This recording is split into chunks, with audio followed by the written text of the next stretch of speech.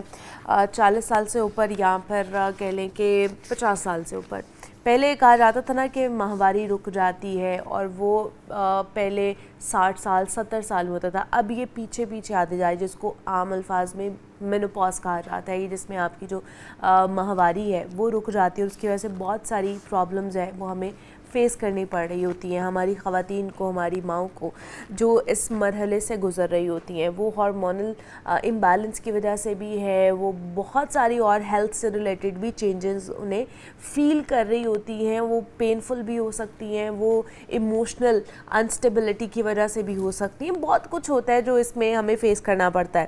تو کل ہی جناب ایک سمپوزیم کا انعقاد کیا گیا تھا پاکستان میں پہلی بار, bio identical hormone replacement therapy, اور اس کا انعقاد کیا گیا. اس میں جو ہے وہ چیئرمین دنیا میڈیا گروپ میاں عامر صاحب نے وہاں پر جو ہے نا شرکت کی. پھر اس کے علاوہ ایگزیکٹو ڈائریکٹر تھے پنجاب گروپ سہیل افضل صاحب, اور ساتھ ہی ساتھ ڈاکٹر شبانہ مفتی صاحبہ نے بھی وہاں پر شرکت کی تھی. وہ ہمارے پلیٹ فارم پر بھی کئی مرتبہ آ چکی ہیں, اور خاص طور پر اس جو فیلڈ کی ماہر ہیں وہ, اور ساتھ ہی ساتھ وہ یہ پہلی خاتون ہیں جو کہ پاکستان میں اس چیز کو لانچ کر رہی ہیں, ریپلیسمنٹ تھیراپی لے کر آئی ہیں تاکہ خواتین تک یہ اویئرنیس پہنچائی جا سکے. اور دوسرا انہوں نے یہ کتاب بھی آپ لوگوں کے لیے, ہم لوگوں کے لیے لکھی ہے, اور وہ بھی اردو میں لکھی ہے انہوں نے, تاکہ آپ لوگوں کو پتہ چل سکے جب آپ پڑھیں کہ اس میں کیا کیا چیزیں موجود ہیں آپ کے ہیلتھ سے ریلیٹڈ, اور آپ ان کے تمام تر سلیوشن بھی اس کے اندر سے لے سکتے ہیں. تو یہ تمام تر چیزوں کے اوپر بات کرتے ہیں کہ یہ جو bio identical hormone replacement therapy یہ ہے کیا, کام کیسے کرتی ہے, اور کون کون کروا سکتا ہے. اس پہ بات کرنے کے لیے ڈاکٹر شبانہ مفتی ہی ہمارے ساتھ اسٹوڈیوز میں موجود ہے. ڈاکٹر شبانہ آپ کو ویلکم کہتے ہیں جاگو لاہور میں. کیسی ہیں آپ, ٹھیک ٹھاک ہیں؟ بسم اللہ الرحمن الرحیم. السلام علیکم and I am doing great, thank you so much. Doctor Shabana سب سے پہلے تو یہ کل والا جو ایونٹ تھا اس کے بارے میں تھوڑا سا بتائیے, کیسا رہا ایونٹ, اور یہ جو بایو آئیڈینٹیکل ریپلیسمنٹ تھیراپی کے اوپر خاص طور پہ یہ سمپوزم کیا گیا تھا, تو کیسا رہا یہ کل کا ایونٹ؟ الحمدللہ بہت زبردست آرگنائزیشن, اتنی زبردست انہوں نے ہمیں رسپانس دیا ہے. یہ صرف اب پاکستان میں تو میں ہوں جو کہ BHRT اسپیشلسٹ اور اس کو لانچ کر رہی ہوں, باقی پوری دنیا میں بھی اب اس کی اویئرنیس اور اس مہم نے بہت زور پکڑ لی ہے. کیونکہ خواتین, جس طرح سے آپ نے بتایا کہ جو مینوپاز ہوتا ہے جب ماہواری ختم ہو جاتی ہے 50 سال کے لگ بھگ اس کے آس پاس, ویسے تو یہ پروسیس سٹارٹ ہو جاتا ہے 35 سال کے بعد نا پیری مینوپاز کا, جو کہ 7-8 سال رہتا ہے, پھر آہستہ آہستہ ماہواری ختم ہوتی ہے 50 سال کے آس پاس. تو یہ پروسیس جو ہے یہ انفلیمیشن اور بیماریاں لے کر آتا ہے. اور 22-30 سال پہلے آپ کہہ لیں کہ کچھ ایسی ریسرچ ہوئی جس میں لوگ ڈر گئے کہ بھائی اس سے تو بریسٹ کینسر ہو جاتا ہے ریپلیسمنٹ تھیراپی سے. وہ جو ریپلیسمنٹ ہارمون دیے جاتے تھے وہ مصنوعی تھے, سنتھیٹک تھے, اس سے مسئلے ہوتے تھے. اس کی وجہ سے ہمارے جو میڈیکل سکولز ہیں اس کی کتابوں میں, اس کے نصاب میں یہ نہیں آیا, اور ڈاکٹرز کا اس کے علاج سے ختم ہو گیا. تو 20-30 سال کا جو گیپ آیا اس میں خواتین بہت میزریبل, بہت انہوں نے تکالیف برداشت کی, کیونکہ جو مینوپاز ہے وہ خالی ماہواری ختم ہونے کا نام نہیں ہے, وہ ایجنگ کا, انفلیمیشن کا, سوزش کا, بیماریوں کا سبب بنتا ہے. اب کچھ لوگوں نے یہ کہنا شروع کر دیا یہ تو نیچرل ہوتا ہے, قدرتی طور پہ ہوتا ہے, تو اس کی وجہ سے ہماری دادی نانی کو بھی تو ہوا تھا, تو ہم کیوں ہارمونس نے. سائنس نے ترقی کر لی ہوئی ہے. سائنس نے آپ کو ایک پلین دیا ہے نا, جہاز میں بیٹھ کے چلے جاؤ. آپ کو اگر کینسر ہوتا ہے آپ کینسر کا علاج کرتے ہو, تھائرائڈ کا بیماری ہوتی ہے تھائرائڈ کو ریپلیس کرتے ہو. آنکھوں میں جو آپ کو کیٹریکٹ ہو جاتا ہے موتیے کا علاج نہیں کرتے, اینک نہیں لگاتے آپ بیمار تو نہیں رہتے نا. پہلے زمانے میں لائف ایکسپیکٹنسی عورتوں کی کم تھی, 45 تھی. اچھا, اس کے بعد اگر آپ 100 یا 200 سال پہلے چلے جاؤ, اگر کوئی کہتا ہے جی ہماری دادی نانی تو بہت صحت مند تھیں, بہت, بھئی ایک تو ان کا لائف سٹائل بہتر تھا, دوسرا بہت چیدہ ایسے لوگ تھے جو لمبا عرصے تک زندہ رہتے تھے. زیادہ تر مٹرنل موٹیلٹی, بچہ پیدا کرتے فوت ہو جاتے تھے, یا تمام عورتیں صرف 30-40, آپ کہہ لو کہ 34 تھی 200 سال پہلے, پھر اس کے بعد 44 ہو گیا. انفیکشن, ایپیڈیمک, وباؤں کی وجہ سے مر جاتے تھے. اب خواتین لائف ایکسپیکٹنسی اتنی زیادہ ہے, 30-40 سال مینوپاز میں رہتی ہیں. اور وہ جو مینوپاز میں رہتی ہیں اس میں ماہواری ختم ہونا, سمٹمز آنا کہ مجھے بہت گرمی لگ رہی ہے, میرے موڈ سوئنگز ہیں, انگزائٹی, ڈپریشن, جوڑوں میں درد, یہ ساری چیزیں ہوتی ہیں. بال گرنا شروع ہو جاتے ہیں, اسکن آپ کی جو ہے سیگی ہو جاتی ہیں, جھریاں آنا شروع ہو جاتی ہیں. یہ تو ٹھیک ہے, لیکن جو اندر کی بیماری ہے, ہڈیوں کا کھوکھلا پن, فریکچر ہو جانا, ہارٹ ڈیزیز, دل کا دورہ, سٹروک ہو جانا, اس کے ساتھ یادداشت چلے جانا 65 سال میں, 60 سال میں, یہ آہستہ آہستہ شروع ہو جاتا ہے 40 سال میں, جس کا خمیازہ آپ بھگتتے ہیں 65 سال میں. تو اس کا علاج کیا ہے؟ Bio identical hormone replacement therapy. Bio identical کیا ہوتا ہے؟ جو قدرتی ہم نے پلانٹ بیسڈ ہارمونز بنائے ہوئے ہیں, سیم مولیکیول ہے جو کہ خاتون ایک جو 20 سال کی بچی ہوتی ہے اس کے اندر پیدا ہو رہا ہوتا ہے. تو وہی والا ہارمون اب لیب میں بالکل سیم مولیکیول بنا کے آپ کو جب مینوپاز ہو جاتا ہے یا اس سے تھوڑا عرصہ پہلے ڈاکٹر کی کنسلٹیشن کے بعد آپ وہ ہارمونز دیتے ہیں تاکہ آپ انفلیمیشن کو روکیں, کینسر کو روکیں. ایکچولی یہ بریسٹ کینسر کے خطرے کو کم کرتے ہیں. ایسے بھی لوگ ہوتے ہیں نا جیسے کویکری بہت زیادہ ہے, ان کے پاس چلے جاتے ہیں, وہ اپنی جو ہے نا وہ دوائیاں دے دیتے ہیں, اس کی وجہ سے آپ کا جو مسئلہ ہے وہ اور زیادہ بڑھ جاتا ہے کم ہونے کے بجائے. ایک بات میں یہاں پہ کلیئر کر دوں, کیونکہ جب میں یہ ایک پورا bio identical hormone replacement therapy کا مشن لے کر آئی ہوں پاکستان میں, تو ایک تھوڑی سی ریزسٹنس مجھے ملی کہ بھائی یہ آپ لے کر آئے ہو تو اس کا تو یہ خطرہ ہے, وہ خطرہ ہے, یہ نیچرل پروسیس ہے, ہمارا ڈاکٹر تو ڈسمس کر دیتا ہے. کہ ہمیں یہ لگا کہ جیسے کوئی بڑی نئی چیز ہے. ایک تو یہ بایو آئیڈینٹیکل نئی چیز نہیں ہے, باہر کے ملکوں میں ہو رہی ہے, ہاں بہت زیادہ کریکلم میں نہیں تھی, اس کی وجہ سے میڈیکل ہماری ٹریننگ میں نہیں تھا. تو مجھے خود بھی BHRT اسپیشلسٹ 5 سال پہلے میں بنی, اس سے پہلے میں ایک ٹریڈیشنل OB-GYN 20 سال پریکٹس کرتی رہی ہوں, ہسٹریکٹمیز کی, پیلوک سرجری کی, پیسے کمائے سارے. تو جب یہ نالج آیا تو میں نے اپنے آفس کو تھوڑا پیچھے رکھا, پیسوں کو ذرا پیچھے رکھا, پھر میں نے سوچا کہ مجھے یہ سیکھنا ہے کیونکہ یہ وہ چیز ہے جو عورتوں کے اندر ایک امپیکٹ پیدا کرتی ہے. جب میں یہ پاکستان لے کر آئی تو میں یہ ڈاکٹرز کو جو ریزسٹنس مجھے ملی, کوئی انسیکیورٹی کی ضرورت نہیں, یہ سمجھنے کی ضرورت نہیں کہ ہمیں نہیں پتا, یہ کسی کو بھی نہیں پتا تھا. یہ پوری دنیا میں جو ہے ابھی 5-6 سال پہلے جو ایک ویو آئی ہے ہمیں ایفرٹ کرنی پڑے گی پیشنیٹلی اس کو سیکھنے کے لیے. تو مجھے شروع میں کچھ گائنیکالوجسٹ, ہم تھوڑے ایروگنٹ لوگ بھی ہوتے ہیں, ہم سرجن ہوتے ہیں, تو ہمیں ایک ایگو بھی ہوتی ہے, وینٹی بھی ہوتی ہے, تو میرے میں بھی بہت زیادہ ہے کیونکہ میں بھی سرجن ہوں اور میں گائنیکالوجسٹ ہوں. تو میں آئی کین ٹوٹلی انڈرسٹینڈ جب کوئی مجھے آ کے کہتا ہے او نہیں جی ہم تو 25 سال سے پریکٹس کر رہے ہیں تو یہ کیا چیز آپ بات, ہارمون تو کینسر کرتے.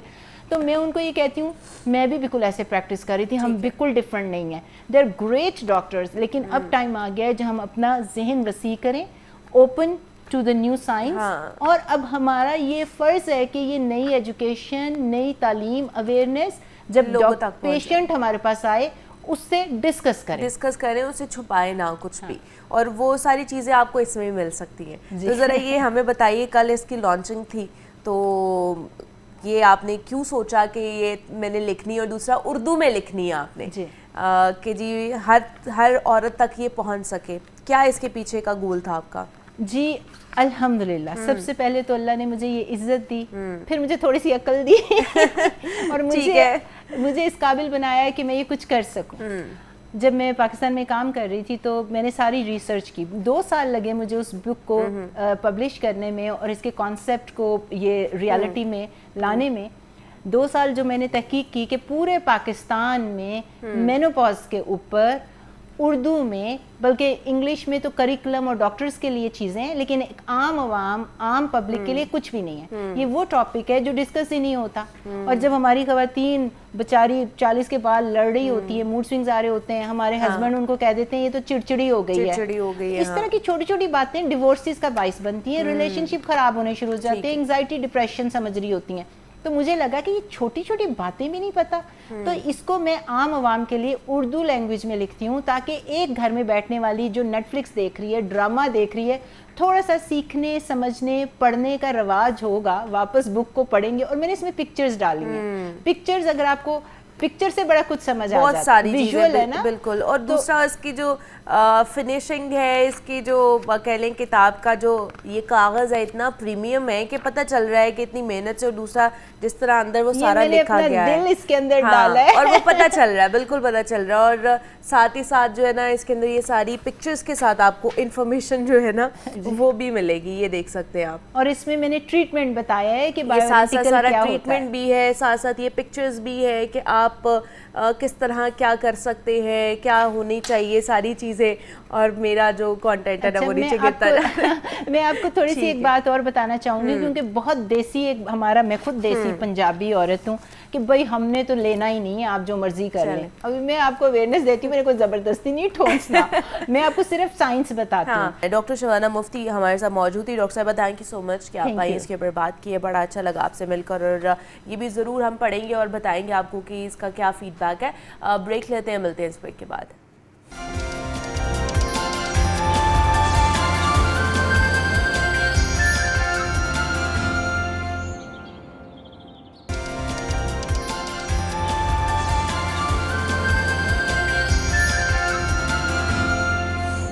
Welcome back to Jaago Lahore. جناب اب کچھ بات کر لیتے ہیں ہمارے دین اسلام کے حوالے سے. جمعے کا دن ہے اور ہمارے ساتھ جو ہے نا آج ڈاکٹر پیر طارق شریف زادہ صاحب موجود ہیں, حافظ شفیع الرحمان صاحب موجود ہیں, اور آج ہم نے بات کرنی ہے رزق کے حوالے سے کہ قرآن مجید میں بھی یہ ارشاد باری تعالیٰ ہے کہ رزق کا وعدہ میرا ہے اور میں رزق اپنے بندے تک پہنچاؤں گا. لیکن پھر بھی افراتفری کا عالم ہوتا ہے, ہم اپنے رزق کے لیے پریشان رہتے ہیں. ہمارے گھر مہمان آ جاتا ہے تو ہم پریشان ہو جاتے ہیں. ہم ایک وقت کی روٹی کھاتے ہیں نا تو دوسرے وقت کے رزق کے لیے ہم پریشان ہو جاتے ہیں, کل ہمیں ملے گا نہیں ملے گا, اگلے ٹائم ہمیں ملے گا کہ نہیں ملے گا. جب اس رب نے ہمارے ساتھ وعدہ کر دیا ہے, اپنے ہاتھ میں یہ چیز رکھی ہوئی ہے, تو پھر انسان پریشان کیوں ہے؟ کیا ایسی وجوہات ہیں کہ ایسے طریقہ کار ہے جس میں ہم اپنے رزق میں مزید کہہ لیں کہ کشادگی لے کر آ سکتے ہیں؟ ایسے اصول جو ہے اسلامی اصول, ان کے اوپر بات کریں گے. پھر ایسے انسان کے کون سے عمل ہیں جن کے تحت ہمارے رزق میں تنگی آ جاتی ہے؟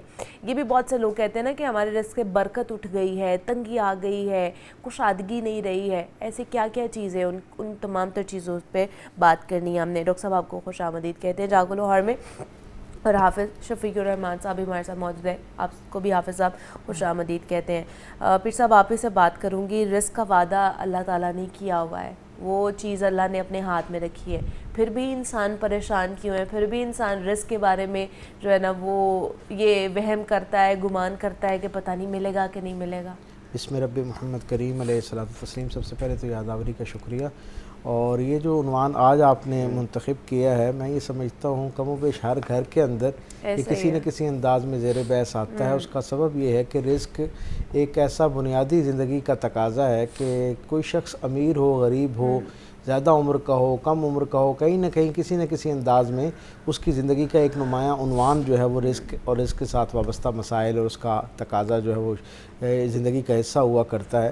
قرآن حکیم اور خود سرکار دو عالم صلی اللہ علیہ وسلم کی زندگی جو ہے اس سے بھی ہم تک یہ خبر پہنچتی ہے کہ پروردگار عالم جو ہے وہ انسانی زندگی کے اندر رزق کی اہمیت کو خود اجاگر کرتا ہوا نظر آتا ہے، اور رسول اللہ صلی اللہ علیہ وسلم سے ہم تک یہ بات پہنچتی ہے کہ یہ جو رزق کا معاملہ ہے یہ پروردگار عالم نے براہ راست اپنے دست قدرت کے اندر رکھا ہے، اور یقیناً جو ہم تک پہنچتا ہے رزق کی شکل میں اس سب کا بنیادی اکلوتا وسیلہ اور ذریعہ جو ہے وہ پروردگار عالم کی ذات ہے۔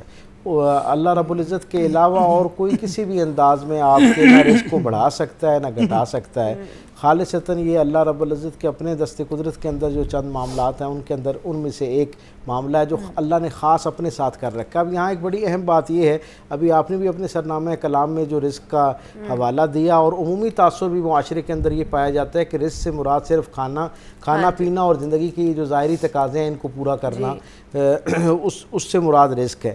حالانکہ جب ہم قرآن حکیم کی تلاوت کرتے ہیں تو ہمیں یہ اندازہ ہوتا ہے کہ رزق جو ہے وہ بنیادی طور پر اللہ کی ساری نعمتوں کا نام ہے۔ کریم صلی اللہ علیہ وسلم کی جو دعا کا حصہ یہ ہے کہ ربنا آتنا فی الدنیا حسنہ، حضور نے پہلے دنیا کی جو حسنات ہیں ان کو طلب کیا ہے اور پھر آخرت کے حسنات کو، اور دنیا کے حسنات میں سے ایک بہت نمایاں جو خیر ہے، جو خوبی ہے، وہ رزق کی شکل میں ہم تک پہنچتی ہے، ہم تک پہنچتی ہے۔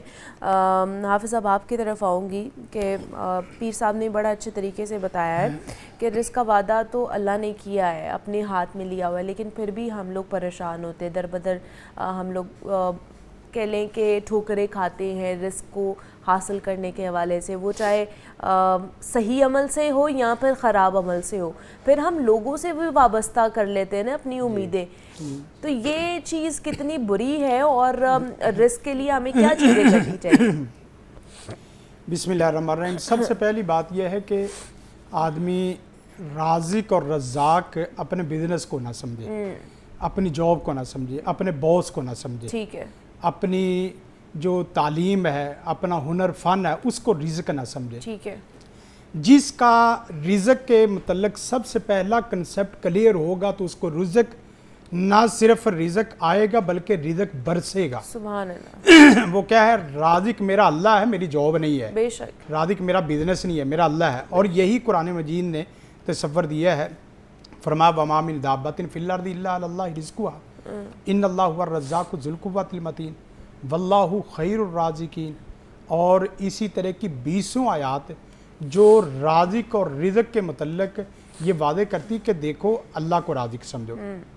حتیٰ کہ ایک نشئی کی بات جو ہمارے سامنے معروف لطیفے کے طور پہ آتی، اس نے روٹی کی بات کی تو کہا کہ دیکھیں مجھے تو نشہ کھلا دے پلا دے، رزق کا وعدہ میرے رب نے میرے سے کیا ہے، وہ مجھے لازمی دے گا، لیکن نشے کا وعدہ میرے رب نے میرے سے نہیں کیا۔ صحیح ہے۔ آپ یقین کریں رزق میں جو آدمی صدقے مقال اور رزق حلال، اچھا، ان دو چیزوں کا اہتمام کر لیتا ہے، وہ ظاہری طور پہ باوقار انسان بن جاتا ہے اور باطنی طور پہ ایک روحانی انسان بن جاتا ہے۔ اور اس کے ساتھ ساتھ ایک اور بات ہے، رزق میں یا تو حساب ہے، ٹھیک ہے، یا عذاب ہے۔ ٹھیک ہے، اگر آپ صحیح ذرائع سے کمائیں گے اور حلال کمائیں گے تو آپ کا حساب ہے، آپ نے حساب کو کتنا بڑا کرنا ٹھیک ہے، اور اگر حرام کمائیں گے تو آپ کو یہ چیز، گویا کہ پہلی بات ہی وہ واضح ہو جائے کہ ہم ادھر ادھر کسی کی طرف نہ دیکھیں، ربنا علی کا توکلنا وَإِلَيْكَ أَنَبْنَا وَإِلَيْكَ الْمَصِيرُ۔ اس کے بعد یقین کریں پتہ ہی نہیں چلتا کہ بندہ بیٹھے بیٹھے اس کو کہاں سے رزق آ رہا ہے۔ وَمَن يَتَّقِ اللَّهَ يَجْعَل لَّهُ مَخْرَجًا وَمَن يَتَّقِ اللَّهَ يَجْعَل لَّهُ مِنْ أَمْرِهِ يُسْرًا۔ اور اسی طرح وَلَوْ أَنَّ أَهْلَ الْقُرَىٰ آمَنُوا وَاتَّقُوا لَفَتَحْنَا عَلَيْهِمْ، حتیٰ کہ ایک صاحب وہ دیکھتا ہے کہ میں نے صرف ایک، مجھے کل ہی واقعہ ایک سنا رہا تھے صاحب نا، کہنے لگے کہ افسر میں نے اپنی بیوی کو دیکھا اور وہ اس کا مطلب یہ تھا کہ اس کو رزق مل رہا ہے لیکن پھل نہیں مل رہے. لیکن جو ہی ایک اس نے بزرگ کو دیکھا کہ وہ بزرگ ایسا ہے کہ اس نے کئی مہینوں سے ہو سکتا ہے پھل نہ کھایا ہو, اس نے ایک ریڑھی والی سے پھل لیا اور پھل اس کو دیا, تو کہتی ہے کہ پھر اس کے بعد اتنا مجھے پھل اللہ نے دینا شروع کر دیا صرف اس وجہ سے.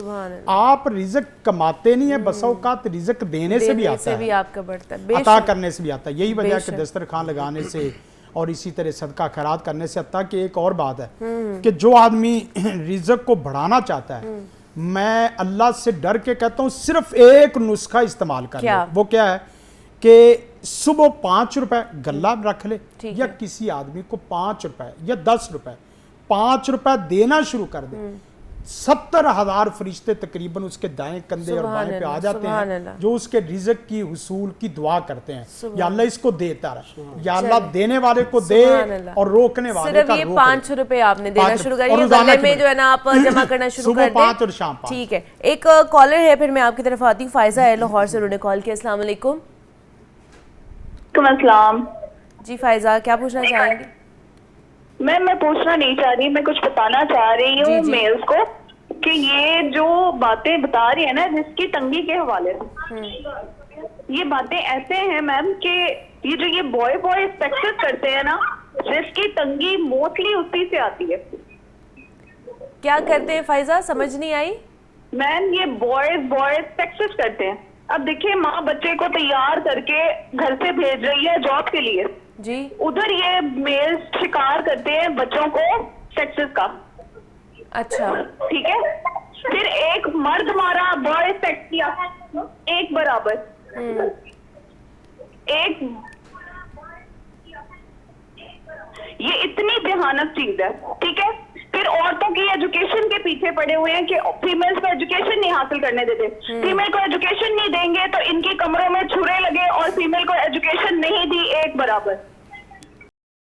جی ٹھیک ہے فائزہ, بہت شکریہ آپ نے ہمیں کال کی اور اس کے اوپر بات کی. ہاں یہ دیکھیں ایک بات تو یہ ہے کہ خام خواہ کسی کے اوپر الزام لگانا کوئی بات نہیں ہے. ٹھیک ہے, آپ ہمارے اداروں میں دیکھیں, ہمارے اداروں میں دنیاوی میں دینی تعلیم بھی ہے, بچوں کی بھی ہے, بچیوں کی بھی ہے. میں نے مدرسے کی بھی تعلیم کی ہے اور میں نے ڈاکٹریٹ کی بھی ڈگری کی ہے, اور ہم بچیوں کے ساتھ بھی بیٹھ کے پڑھتے. یہ ایسا ویسا مسئلہ نہیں ہے. اصل مسئلہ یہ ہے کہ آپ اللہ کی نافرمانی نہ کریں. اصل مسئلہ یہ ہے کہ آپ کو ایجوکیشن میں یا اس طرح آپ جہاں اللہ رسول کی نافرمانی کریں گے وہاں مسئلہ آئے گا, وہاں شروع ہو جائے گا. اور پھر مسئلہ تعلیم کا میں نے آپ کو بتایا نا, نہ مسئلہ تعلیم کا نہ مولوی کا ہے. اس وقت بچے آپ دیکھیں پڑھ رہے ہیں تو ان کو سپیکنگ پاور نہیں ہے, ان کا زبان و بیان نہیں ہے, ان کی تحقیق و تالیف نہیں ہے, ان کی قلم نہیں ہے, ان کے اندر کوئی لائف سکیل نہیں ہے. ان کو بزنس کرتا تو اس کو بزنس کے اصول نہ زمینی آتے ہیں نہ آسمانی آتے ہیں, تو اس کے بعد کیسے اس کے گھر میں بزنس گھر میں رزق ہے. تو یہ دونوں چیزوں کو دیکھیں. ہاں, کسی کے اوپر الزام لگانے سے بہتر ہے کہ بندہ کچھ چیزیں کو دیکھے, خود ہی اس کے بارے میں ایکسپلور کر لے. اچھا پیر صاحب, ایسے لوگوں کا اسی وجہ سے رزق کم ہوتا ہے. پیر صاحب آپ سے بات کرنا چاہوں گی, کہتے ہیں کہ جس گھر میں عورت کما رہی ہے, جو عورت کے انڈر چل رہا ہے, وہ اس کی کمائی میں برکت نہیں ہے. مرد اگر کما رہا ہے, مرد اگر گھر کو چلا رہا ہے تو اس کی کمائی میں برکت ہے. اس حوالے سے بتائیے. میرے خیال میں یہ بھی بہت سارے جو تصورات ہمارے ہاں آج خود پیدا کر لیے جاتے ہیں اس طرح کے. اور ہمارے ہاں کچھ چیزوں کو, جیسے ابھی تھوڑی دیر پہلے ہماری ایک بہن نے بات کی, تو ہمیں ایک سویپنگ سٹیٹمنٹ کا ہمارا ایک مزاج بن گیا ہے. ہم کسی چیز کے بارے میں بھی حتمی رائے دینے میں بہت جلدی کرتے ہیں, یعنی اس کا تجزیہ کرنے کے لیے وہ جو تھوڑا سا انتظار ہوتا ہے, جو ایک لمحہ سوچ کے توقف کر کے آپ کوئی رائے بناتے ہیں, شاید ہم اتنا انتظار کرنا بھی گوارا نہیں کرتے. یہ ہمارا عمومی جو ہے نا وہ ایک قومی مزاج بن گیا ہم سب کا. مجھ سمیت ہم سب شاید اسی طرح ہی چیزوں کو دیکھنا شروع ہو گئے, اور اسی وجہ سے چیزوں کے بارے میں ایک جو پرسیپشن ہے وہ غلط ہونا شروع ہو جاتا ہے. رزق کے معاملہ یہ کہ دین رحمت جو ہے وہ تو رزق کے کمانے کے حوالے سے, یعنی اس میں کوئی دو رائے نہیں ہے کہ وہ گھر کی ذمہ داری اور گھر کے باہر کی ذمہ داری کو بڑے خوبصورت انداز میں صرف اس بنیاد بنیاد پہ تقسیم کرتا ہے کہ انسانی نظام جو ہے، انسانی زندگی آسان رہے اور خوشحال رہے، اور حقیقی معنوں میں جب ذمہ داریاں تقسیم ہو جاتی ہیں تو دونوں کے لیے ایک جسے کہتے ہیں نا خوشگوار زندگی میں آگے بڑھنا آسان ہو جاتا ہے۔ لیکن اس کے ساتھ ساتھ ہمیں دین رحمت کے اندر ہی خواتین جو ہیں وہ تجارت کرتی ہوئی بھی نظر آتی ہیں۔ خود محسنہ اسلام سیدہ خدیجہ الکبریٰ سلام اللہ علیہ کی کتنی بڑی معروف مثال ہے، لیکن ہم دیکھتے ہیں کہ اس کے اندر بھی جب کار نبوت کا سلسلہ شروع ہوتا ہے اور یہ عظیم الشان لافانی ذمہ داری سرکار ختمی مرتبت براہ راست جب اس کا آغاز کرتے ہیں تو پھر اس گھرانے کی کل وقتی توجہ جو ہے وہ اس بڑے مقصد کے لیے ہو جاتی ہے۔ سو اس سے ہمیں یہ پتہ چلتا ہے کہ گھر کے اندر کے جو معاملات کی ذمہ داری ہے یقیناً وہ خواتین کے ساتھ وابستہ ہے، اور جو باہر کی ذمہ داری ہے، نان و نفقہ ہے، مال اسباب کا مہیا کرنا ہے، وہ مرد کی ذمہ داری کی شامل ہے۔ پتہ ہے کیا، گھر کی عورت کو وزیر داخلہ بنا لو اور مرد کو وزیر خارجہ بنا لو۔ کیا بات ہے، سبحان اللہ، بہت ہی خوبصورت آج کا ہمارا کہہ لیں کہ ڈسکشن رہی ہے۔ ڈاکٹر پیر طارق شریف سادہ صاحب ہمارے ساتھ موجود ہیں، حافظ شفیع الرحمان صاحب ہمارے ساتھ موجود ہیں، بہت شکریہ آپ دونوں کا۔ رزق کے بارے میں ہم بات کر رہے تھے، مجھے اجازت دیجیے، اپنا خیال رکھیے گا، اللہ حافظ۔